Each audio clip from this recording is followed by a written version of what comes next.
Target IAS के online platform पर आपका स्वागत है।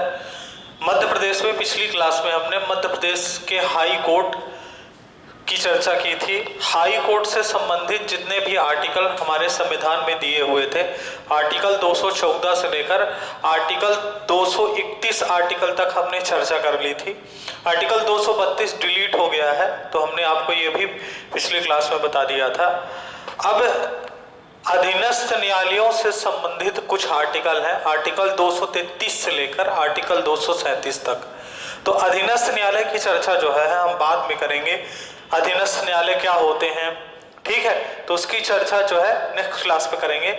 आज चूंकि हाई कोर्ट खत्म हुआ है पिछली क्लास में, तो हम पहले मध्य प्रदेश के हाई कोर्ट से संबंधित जो भी क्वेश्चन इंपॉर्टेंट है, जो भी पेपर में आने के चांस रहते हैं, सबसे पहले उनकी चर्चा कर लेते हैं। देखिए, सबसे पहला क्वेश्चन ये पूछा जाता है कि मध्य प्रदेश के हाई कोर्ट का गठन कब हुआ था। तो आर्टिकल 214 जब हमने आपको बताया था, तो हमने बताया था कि मध्य प्रदेश के हाई कोर्ट का गठन ब्रिटिश काल में ही हो गया था।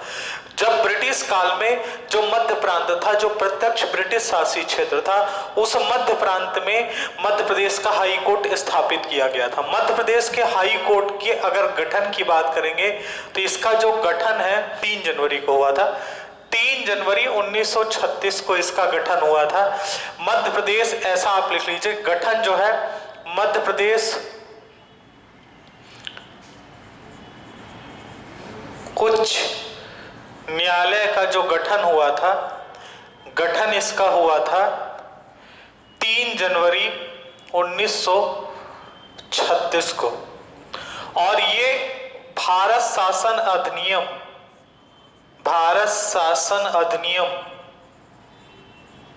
1935, भारत शासन अधिनियम 1935 के तहत किया गया, ठीक है ना। भारत शासन अधिनियम 1935 के तहत किया गया था, ठीक है। और इसका जो मुख्यालय रखा गया था, वो मुख्यालय उस समय पर क्या था, इसका नागपुर था। और नागपुर उस समय पर ब्रिटिश काल में किसका हिस्सा था, मध्य प्रांत का हिस्सा था, जिसको हम मध्य प्रांत जानते थे, या सीपी एंड बरार क्षेत्र जो था, सेंट्रल प्रोविंस एंड बरार, ठीक है। तो उसी बाद में वही मध्य प्रांत कहलाया। तो मध्य प्रांत में उसकी नागपुर में मुख्यालय जो है मध्य प्रदेश के हाई कोर्ट का जब गठन हुआ था तब रखा गया था। अब देखिए, जब मध्य प्रदेश का गठन किया गया, ठीक है ना, जब मध्य प्रदेश का गठन किया गया, तो मध्य प्रदेश का गठन कब किया गया, मध्य प्रदेश का गठन 1 नवंबर 1956 को किया गया। जब 1 नवंबर 1956 को मध्य प्रदेश का गठन किया गया, तो हमने आपको पहले बताया है कि गठन के समय क्या किया गया था कि जो मध्य प्रदेश के मध्य प्रांत में मराठी भाषा वाले जो क्षेत्र थे, या मराठी भाषा वाले जो जिले थे, उनको उस समय तत्कालीन बंबई राज्य में मिला दिया गया था। हमने आपको बताया था कि ऐसे जो है, पहले इसमें जब मध्य प्रदेश को गठित किया जाने लगा, तो ये बात कही गई कि जो मराठी भाषा वाले जिले हैं उनको तत्कालीन बंबई राज्य में मिला दिया जाए।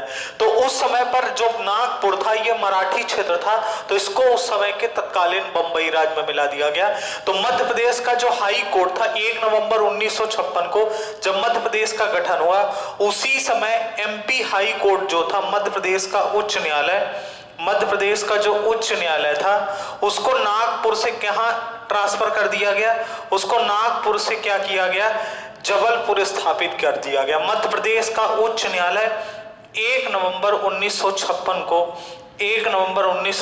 को जबलपुर में स्थापित किया गया, ठीक है ना। कहाँ स्थापित किया गया, जबलपुर में स्थापित किया गया, जो आज भी जबलपुर में ही मध्य प्रदेश का हाई कोर्ट है, ठीक है। तो इसका मध्य प्रदेश के पुनर्गठन के साथ साथ एक तरह आप ये भी कह लीजिए एक तरह से कि मध्य प्रदेश के हाई कोर्ट का भी पुनर्गठन किया गया।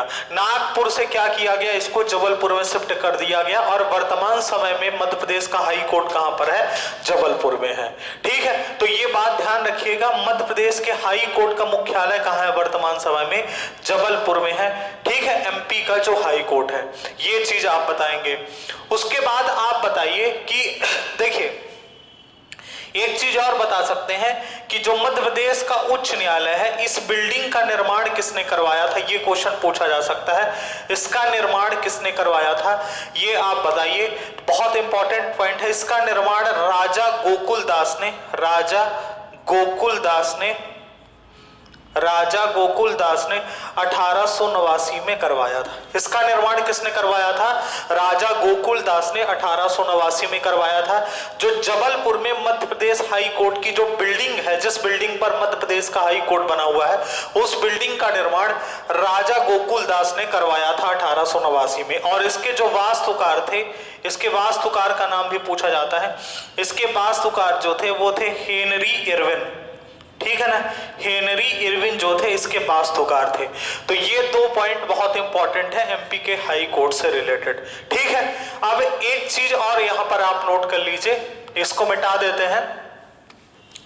जो मध्य प्रदेश के हाई कोर्ट है, एमपी हाई कोर्ट की 2 बेंचेस हैं, ठीक है ना। जो एमपी का हाई कोर्ट है, एमपी हाई कोर्ट, उसकी 2 बेंच है, 2 खंडपीठ है। इसकी 2 जो है खंडपीठ है, एमपी हाई कोर्ट की 2 खंडपीठ है, या आप कह लीजिए बेंचेस हैं, ठीक है ना। कौन कौन सी खंडपीठ है आप बताएंगे। एक इसकी खंडपीठ जो है ग्वालियर है, ग्वालियर, और दूसरी इसकी खंडपीठ कौन सी है, इंदौर, ठीक है। इसकी तीसरी खंडपीठ कौन सी है, इंदौर है, ठीक है। मध्य प्रदेश हाई कोर्ट की 2 खंडपीठ है, एक ग्वालियर है और दूसरी खंडपीठ कौन सी, इंदौर है। देखिए इनकी जो स्थापना की गई थी, आप अगर देखेंगे तो इनकी स्थापना जो है वो 1 नवंबर 1956 को की गई थी। इनकी स्थापना जो है 1 नवंबर 1956 को की गई थी, राज्य पुनर्गठन आयोग की अनुशंसा पर, राज्य पुनर्गठन आयोग की अनुशंसा पर, ठीक है ना। राज्य पुनर्गठन आयोग की अनुशंसा पर इनका गठन 1 नवंबर 1956 को किया गया था। लेकिन उस समय पर ये अस्थायी खंडपीठ थी, ये बात ध्यान रखिएगा। उस समय पर ये क्या था, अस्थायी खंडपीठ थी। उसके बाद 28 नवंबर, नोट कर लीजिएगा, 28 नवंबर 1968 को राष्ट्रपति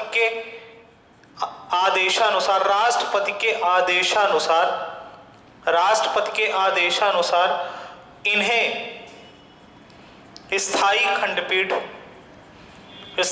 खंडपीठ में परिवर्तित कर दिया गया, ठीक है ना, परिवर्तित कर दिया गया। तो 1968 में इन्हें स्थायी खंडपीठ बना दिया गया। 1 नवंबर 1956 को इन खंडपीठों का गठन किया गया था, राज्य पुनर्गठन आयोग की अनुशंसा पर किया गया था। 28 नवंबर 1968 को राष्ट्रपति के आदेशानुसार इन खंडपीठों को क्या कर दिया गया, स्थायी कर दिया गया। अब एक यहां से इंपॉर्टेंट क्वेश्चन ये बनता है कि मध्य प्रदेश में एक तीसरी खंडपीठ प्रस्तावित है, मध्य प्रदेश में एक तीसरी खंडपीठ प्रस्तावित है, और ये कहां प्रस्तावित है, भोपाल में, ठीक है ना। भोपाल में मध्य प्रदेश की तीसरी खंडपीठ ये जो है आपकी प्रस्तावित है। तो मध्य प्रदेश में जब ये भी खंडपीठ चालू हो जाएगी तो मध्य प्रदेश में 3 खंडपीठ हो जाएंगी। खंडपीठों का निर्माण इसलिए किया गया है क्योंकि उच्च न्यायालय के जो कार्य का वर्णन होता है उसको कम करने के लिए क्या किया गया है, खंडपीठों का निर्माण किया गया है। मतलब जैसे क्या है, मध्य प्रदेश की एक खंडपीठ ग्वालियर में है, तो अगर किसी भी व्यक्ति को जो ग्वालियर क्षेत्र का है उसको किसी भी प्रकार के मुकदमे कायम करना चाहता है अगर वो, तो ग्वालियर खंडपीठ में जाकर कर सकता है। अगर इंदौर के आसपास को उधर का क्षेत्र का है तो इंदौर में जाकर, अगर कोई जबलपुर के आसपास के क्षेत्र का है तो वो जबलपुर हाई कोर्ट में ही जा सकता है, ठीक है। अभी हम इस चीज को समझेंगे कि अगर मान लीजिए आप हाई कोर्ट में किस प्रकार के मुकदमे कायम कर सकते हैं, सिविल मुकदमे क्या होते हैं, फौजदारी मुकदमे क्या होते हैं, जिला या सत्र न्यायालय में कौन कौन से मुकदमे दायर किए जाते हैं, इन सब पर चर्चा जो हम जो है अधीनस्थ न्यायालयों पर जब चर्चा करेंगे तब चर्चा करेंगे, ठीक है। तो ये एक इंपॉर्टेंट खंडपीठ हो गई, मध्य प्रदेश की खंडपीठ से रिलेटेड पॉइंट हो गया। अब एक चीज इसमें आप और बताएं, देखिए इसमें क्या है कि 1 नवंबर 2000 को क्या किया गया कि छत्तीसगढ़ को मध्य प्रदेश से अलग किया गया। 1 नवंबर 2000 को छत्तीसगढ़ को मध्य प्रदेश से अलग किया गया। जब छत्तीसगढ़ को मध्य प्रदेश से अलग किया गया तो अब छत्तीसगढ़ के लिए एक अलग हाई कोर्ट चाहिए, क्योंकि छत्तीसगढ़ अब एक राज्य बन गया। तो जब छत्तीसगढ़ को मध्य प्रदेश से अलग किया गया तो यहां पर छत्तीसगढ़ हाई कोर्ट का गठन किया गया। छत्तीसगढ़ हाई कोर्ट का गठन किया गया मध्य प्रदेश के अलग करके, और इसकी जो छत्तीसगढ़ हाई कोर्ट का जो मुख्यालय रखा गया, मतलब ये कहां पर स्थापित किया गया, तो ये बिलासपुर में स्थापित किया गया। तो मध्य प्रदेश से जब छत्तीसगढ़ अलग किया गया तो छत्तीसगढ़ के लिए एक अलग हाई कोर्ट की स्थापना की गई, और वो हाई कोर्ट कहां रखा गया, बिलासपुर में रखा गया। ठीक है, तो इस पॉइंट को भी आप ध्यान रखेंगे। वर्तमान समय में भारत में 25 हाई कोर्ट है, जो हम आपको पहले बता चुके हैं। ठीक है, उनमें से मध्य प्रदेश में भी हाई कोर्ट है, छत्तीसगढ़ में भी हाई कोर्ट है। जब छत्तीसगढ़ मध्य प्रदेश के साथ था तो छत्तीसगढ़ के लिए भी मध्य प्रदेश का हाई कोर्ट लगता था, क्योंकि छत्तीसगढ़ तब तक क्या है, छत्तीसगढ़ राज्य अलग नहीं हुआ था। छत्तीसगढ़ राज्य का जैसे ही अलग हुआ तो उसके लिए अलग हाई कोर्ट हो गया, और वो हाई कोर्ट कौन है, छत्तीसगढ़ हाई कोर्ट, जिसका मुख्यालय जो है बिलासपुर है। अब देखिए, मध्य प्रदेश में हाई कोर्ट से संबंधित न्यायाधीश के बारे में क्वेश्चन पूछा जाता है कि मध्य प्रदेश के पहले मुख्य न्यायाधीश कौन होंगे, क्योंकि वर्तमान समय में मध्य प्रदेश में एक चीज और नोट कर लीजिएगा, वर्तमान समय में मध्य प्रदेश के हाई कोर्ट में मध्य प्रदेश के हाई कोर्ट में कुल 36 न्यायाधीश होते हैं। 36 न्यायाधीश होते हैं, ठीक है ना। 36, ये शायद मैंने शुरू में कहीं पर 53 बता दिया था जब हमने स्टार्ट किया था, तो आप थोड़ा इसको करेक्ट कर लीजिएगा, वहां पर थोड़ा सा मिस हो गया था। ठीक है ना, ऑनलाइन क्लास का यही फायदा है कि आप जब क्लास को आप दोबारा देखते हैं तो आपको अपनी गलती भी पता चल जाती है कि आपने कहां पर क्या जो है चीजें गलत कर दी हैं।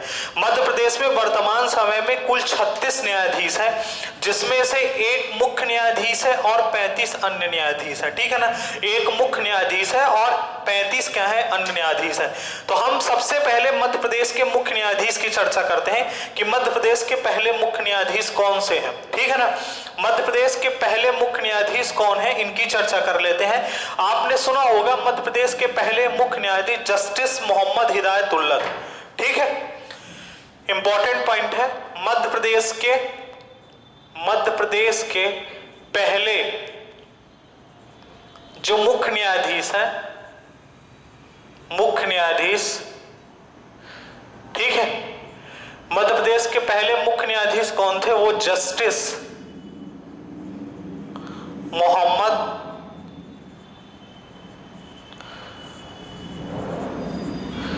हिदायतुल्ला। ठीक है, इनका कार्यकाल 1956 से लेकर 1958 तक इनका 2 साल का कार्यकाल रहता है। देखिए, इनसे रिलेटेड बहुत सारे इंपॉर्टेंट फैक्ट हैं जस्टिस मोहम्मद हिदायतुल्ला से। जब मध्य प्रदेश का गठन नहीं हुआ था 1 नवंबर 1956 को, मतलब उसके पहले मध्य प्रदेश का हाई कोर्ट कहां लगता था, नागपुर में। तो गठन के पहले भी जो जबलपुर की जगह जो नागपुर में हाई कोर्ट लगता था, वहां पर भी ये मुख्य न्यायाधीश है। अगर आप देखें तो इसके पहले भी ये जो नागपुर में हाई कोर्ट था मध्य प्रदेश का, वहां पर भी ये मुख्य न्यायाधीश थे। ठीक है, गठन के पहले। तो जब गठन किया गया तो उन्हीं को क्या किया गया, मध्य प्रदेश का मुख्य न्यायाधीश बना दिया गया। इसके बारे में आप बताएंगे, सबसे पहला पॉइंट बताएंगे, जैसे हमने यहाँ पर लिख दिया कि मध्य प्रदेश के पहले मुख्य न्यायाधीश है, तो एक पॉइंट तो ये क्लियर हो गया कि first chief justice of MP है। दूसरी चीज आप ये बता सकते हैं कि सुप्रीम कोर्ट के 11वें मुख्य न्यायाधीश थे। सुप्रीम कोर्ट के 11वें मुख्य न्यायाधीश थे।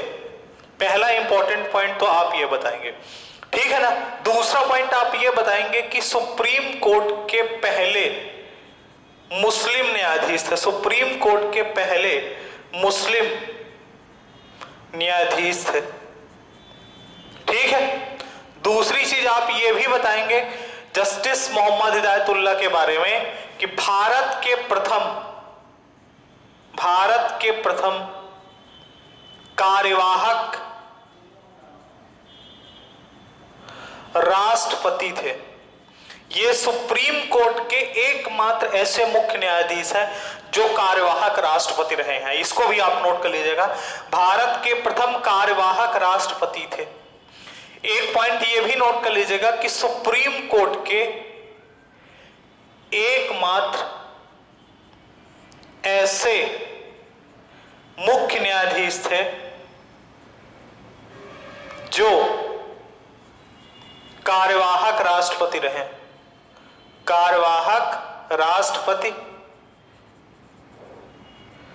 रहे हैं, ठीक है ना। ये सब जस्टिस मोहम्मद हिदायतुल्लाह से रिलेटेड इंपॉर्टेंट पॉइंट है। सुप्रीम कोर्ट के मुख्य न्यायाधीश थे 11वें, सुप्रीम कोर्ट के पहले मुस्लिम न्यायाधीश थे, भारत के प्रथम कार्यवाहक राष्ट्रपति थे, सुप्रीम कोर्ट के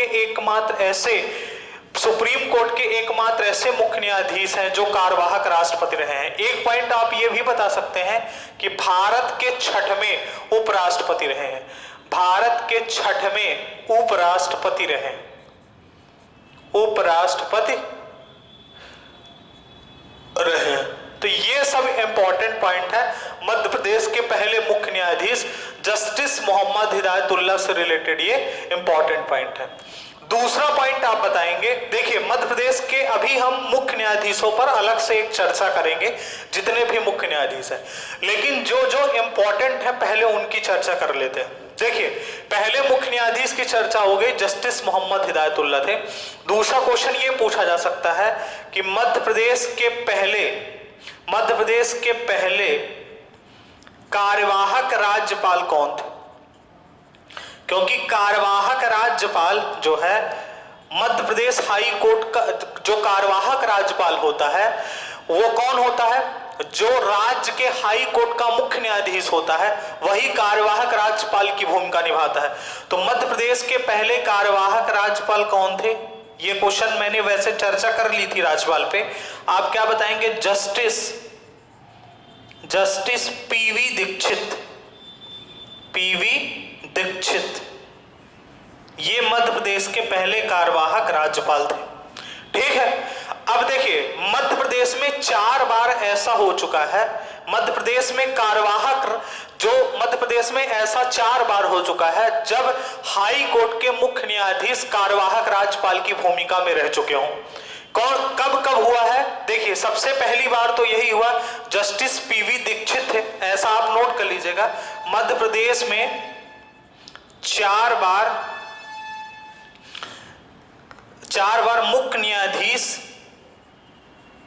मुख्य न्यायाधीश कार्यवाहक राज्यपाल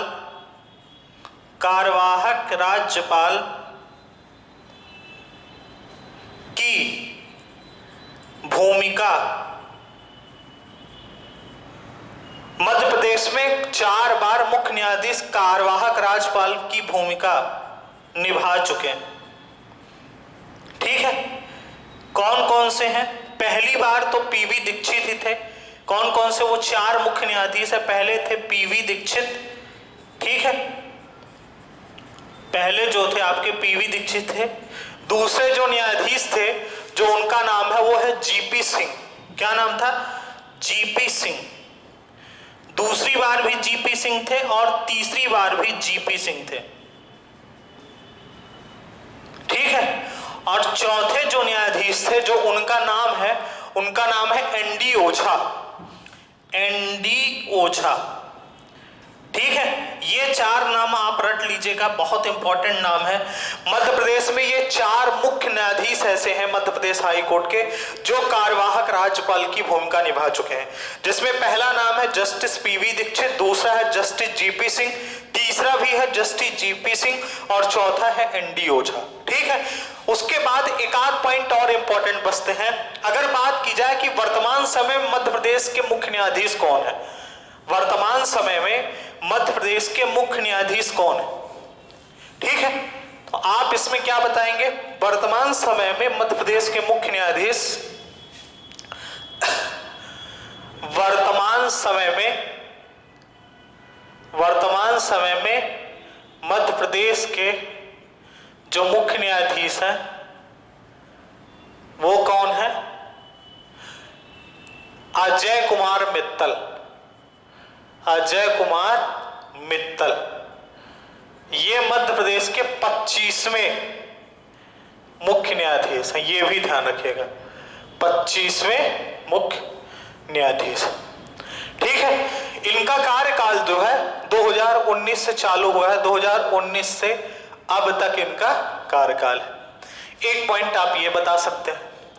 उसके अलावा एक क्वेश्चन ये पूछा जाता है कि मध्य प्रदेश उच्च न्यायालय की प्रथम महिला न्यायाधीश, सबसे इंपॉर्टेंट क्वेश्चन, मध्य प्रदेश के उच्च न्यायालय की प्रथम महिला न्यायाधीश कौन है? तो आप क्या बताएंगे? सरोजनी सक्सेना। ठीक है ना, श्रीमती सरोजनी सक्सेना।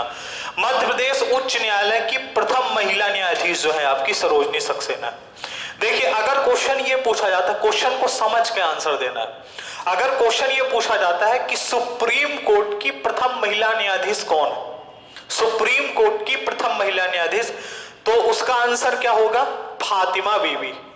क्या होगा? फातिमा बीबी। ये सुप्रीम कोर्ट की प्रथम महिला न्यायाधीश है। सुप्रीम कोर्ट की प्रथम महिला न्यायाधीश कौन है? आपकी फातिमा बीबी है। दूसरी चीज, क्वेश्चन अगर ये पूछा जाए कि हाई कोर्ट की प्रथम महिला न्यायाधीश कौन है, हाई कोर्ट की प्रथम महिला न्यायाधीश कौन है, तो आप उसका आंसर क्या बताएंगे? हाई कोर्ट की प्रथम महिला न्यायाधीश जो है आपकी लीला सेठ। कौन है? लीला सेठ। और ये हिमाचल प्रदेश की हाई कोर्ट की ये महिला न्यायाधीश थी।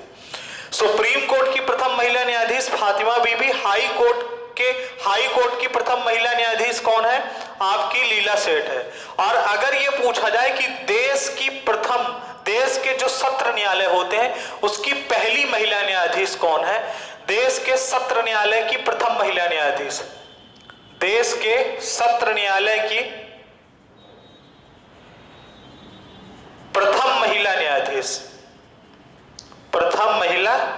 न्यायाधीश ये कौन है? आपकी अन्ना चांडी। ये कहां की है? केरल की है। ये हमने यहां पर ये डिस्कशन इसलिए किया है क्योंकि हो सकता है कि ये क्वेश्चन आए और विकल्प में ये भी नाम रहे, ऑप्शन में ये भी नाम रहे, तो ये भी आदमी पढ़ा रहता है। लूसेंट में कहीं ना कहीं आप पढ़े होंगे इसको, विविध में, तो ये नाम भी है और ये नाम भी है, तो वहां पर क्या है, लोगों को कंफ्यूजन पैदा हो जाता है। इसलिए इस कंफ्यूजन को दूर करने के लिए इस चीज को भी हमने यहां पर बता दिया है। मध्य प्रदेश, अगर क्वेश्चन पूछा जाता है कि मध्य प्रदेश उच्च न्यायालय की प्रथम महिला न्यायाधीश, तो सरोजनी सक्सेना। सुप्रीम कोर्ट की प्रथम महिला न्यायाधीश फातिमा बीबी। हाई कोर्ट की प्रथम महिला न्यायाधीश लीला सेठ हिमाचल प्रदेश से। और देश के सत्र न्यायालय की प्रथम महिला न्यायाधीश अन्ना चांडी केरल। ठीक है, इतने इंपॉर्टेंट पॉइंट है। अब देखिए, वर्तमान समय में मध्य प्रदेश में 3 ऐसी महिला है जो मध्य प्रदेश के हाई कोर्ट में काम कर रही हैं। अगर आप उनका नाम लिखना चाहें तो मैं आपको नाम बता देता हूं। ठीक है, वर्तमान समय में मध्य प्रदेश के हाई कोर्ट में 3 महिलाएं जो है न्यायाधीश के रूप में अपनी सेवाएं दे रही हैं। उसमें पहला नाम है वंदना कसरेकर। वंदना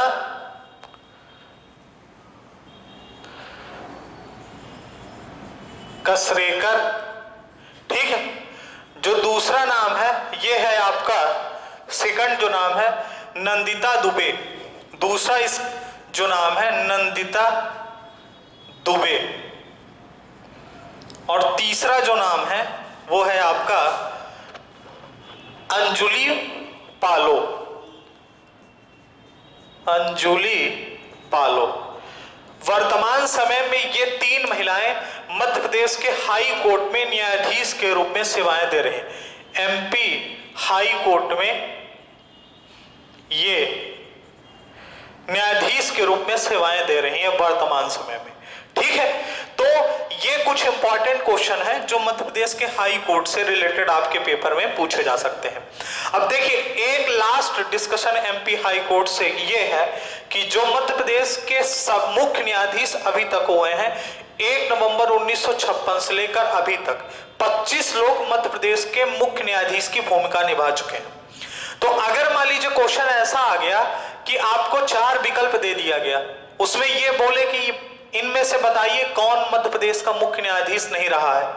3 उसमें आपको रहे वाले विकल्प दे देगा और एक नहीं रहे वाले। ये 4 ऑप्शन ऐसे दे देगा, आपसे क्वेश्चन ये पूछेगा कि निम्नलिखित में कौन मध्य प्रदेश का मुख्य न्यायाधीश था, तो उसमें एक आपको जो रहेगा उसको दे दिया जाएगा और 3 जो नहीं रहेंगे उनको दे दिया जाएगा। ठीक है, तो इस कंडीशन में आपको मध्य प्रदेश के सभी मुख्य न्यायाधीश जो है याद होने चाहिए, क्योंकि व्यापम में इस तरह के क्वेश्चन जो है आजकल आना शुरू हो चुके हैं और आए भी हैं पिछले एग्जाम में। तो आपको क्या करना पड़ेगा, मध्य प्रदेश के मुख्य न्यायाधीश की पूरी लिस्ट जो है याद होनी चाहिए। अब वो कैसे याद हो ये आपका काम है, ठीक है, तो याद हमें होनी चाहिए अगर हमें क्वेश्चन सही करना है। मैं अब आपको मध्य प्रदेश के पूरे 25 जो मुख्य न्यायाधीश हैं उनकी पूरी लिस्ट आपको मैं यहाँ पर बता देता हूँ, तो आप इसको नोट कर लीजिए। मुख्य न्यायाधीश जितने भी हैं मध्य प्रदेश से, यहाँ से मध्य प्रदेश के उच्च न्यायालय से संबंधित जो है इंपॉर्टेंट फैक्ट खत्म हो जाएंगे। फिर हम जिला और सत्र न्यायालय, जिनको हम अधीनस्थ न्यायालय के नाम से जानते हैं, उन पर जो है हम चर्चा करेंगे।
ठीक है, देखिए ये मध्य प्रदेश के मुख्य न्यायाधीश की पूरी लिस्ट है।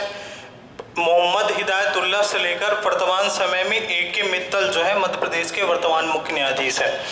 देखिए सबसे पहले मध्य प्रदेश के जो पहले मुख्य न्यायाधीश थे जस्टिस मोहम्मद हिदायतुल्लाह थे, 1956 से लेकर 58 तक। आपको कहा जो ये सन है ये नहीं भी याद रहेगा तो चल जाएगा, लेकिन एक बार नाम जो है आप जो है याद रखिए, 2-4 बार इनको पढ़िए तो आपको कुछ नाम जो है धीरे धीरे याद हो जाएंगे। मोहम्मद हिदायतुल्लाह के बारे में जो भी इंपॉर्टेंट इंफॉर्मेशन है हमने आपको बता दिया। G.P. भट्ट जो है मध्य प्रदेश के दूसरे मुख्य न्यायाधीश थे। P.V. दीक्षित का नाम इंपॉर्टेंट है क्योंकि ये पहले कार्यवाहक जो है आपके पहले कार्यवाहक राज्यपाल रहे हैं, और दूसरी चीज ये इंपॉर्टेंट इसलिए है क्योंकि न्यायाधीश के मुख्य न्यायाधीश के रूप में इनका सबसे लंबा कार्यकाल रहा है। उसके बाद विशंभर दयाल आपके मुख्य न्यायाधीश रहे 69 से लेकर 72 तक। P.K. तारे 72 से लेकर 75 तक रहे हैं। उसके बाद शिव दयाल 75 से लेकर 78 तक। उसके बाद A.P. सेन 78 से लेकर 78 तक। उसके बाद G.P. सिंह 1978 से लेकर 84 तक। इस बीच में ये 2 बार, ध्यान रखिएगा, 78 से लेकर 84 के बीच में 2 बार ये कार्यवाहक राज्यपाल की भूमिका निभा चुके हैं। उसके बाद श्री G.L. ओझा 84 से लेकर 85 तक। J.S. वर्मा 86 से लेकर 86 तक। N.D. ओझा 1987 से लेकर 88 तक। G.G. साहनी 88 से लेकर 89 तक। S.K. झा 89 से लेकर 93 तक और U.L. भट्ट 93 से लेकर 95 तक। उसके बाद S.K. माथुर 96 से लेकर 99 तक। भवानी सिंह 2000 से 2003 तक। कुमार राज रत्नम 2003 से लेकर 4 तक। R.P. रविंद्रन 2004 से लेकर 2005 तक। A.K. पटनायक 2005 से लेकर 2009 तक। S.R. आलम 2009 से लेकर 2011 तक। शरद अरविंद बोबड़े 2012 से लेकर 2013 तक। अजय मानिकराव खनविलकर 2013 से लेकर 16 तक। हेमंत गुप्ता 17 से लेकर 18 तक। A.K. सेठ जो है आपके S.K. सेठ जो थे, S.K. सेठ, इनका जो नाम है संजय कुमार सेठ है, इसको आप लिख लीजिएगा S.K. सेठ। ठीक है ना। एसके सेठ 2018 से 19 तक और अजय कुमार मित्तल 2019 से लेकर अब तक। ये मध्य प्रदेश के वर्तमान समय में 25वें मुख्य न्यायाधीश है अजय कुमार मित्तल। ठीक है, तो ये मध्य प्रदेश के मुख्य न्यायाधीश से रिलेटेड जो है आपकी पूरी लिस्ट है। अगली क्लास में हम क्या करेंगे कि जो अधीनस्थ न्यायालय होते हैं, जिला न्यायालय होते हैं, सत्र न्यायालय होते हैं, उन पर हम चर्चा करेंगे। उसके बाद यहां से हमारे हाई कोर्ट जो हमारा हाई कोर्ट टॉपिक है वो पूरा जो है आपका समाप्त हो जाएगा। धन्यवाद।